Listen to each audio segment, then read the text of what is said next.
Part of the game. This is how I do it. Alright, so to get pretty technical, which I don't like to do normally, but it's important to get technical with the grip, because if your grip's not right, you're gonna have to be an exceptional player to succeed. So if you make a little V with your hand, with your thumb and your index finger, and you run it down the left side of this bat, you come up to more or less this angle here on the grip. That's where I like to have my V of my left hand, alright? And same with my right hand. I put it pretty much in the same spot there, just on the left hand side of the left edge of the bat. Alright, if I get the V's right, just on the left there of the middle of the top of the grip, I sort of just grip it then.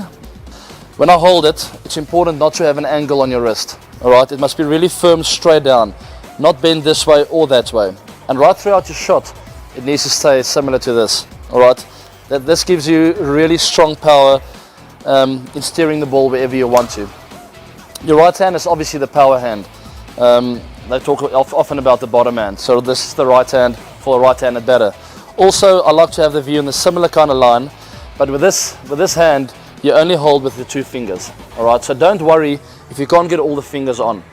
More often than not, you'll only have two fingers on the bat. Make sure it's nice and tight on there.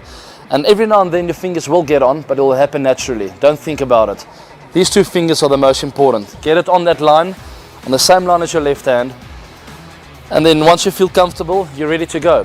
I can think of some of my friends, a guy like Graham Smith, who was an incredible cricket player, but his grip was very strong on his left hand, which meant that he had a bit of a bent on his wrist and a very closed face.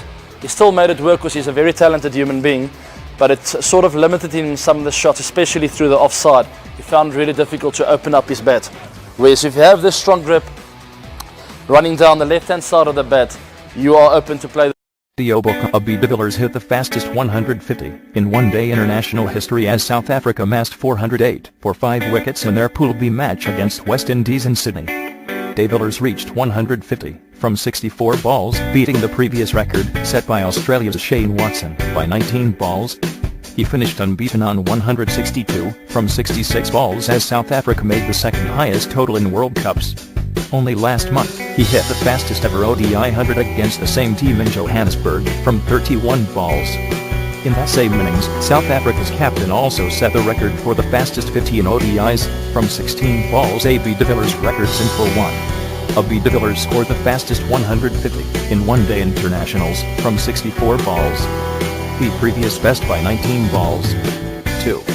De Villiers' 52-ball ton was the second fastest in World Cups.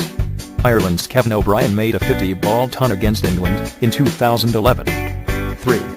South Africa's 408 for 5, the highest team total in one-day internationals by any side in Australia. 4.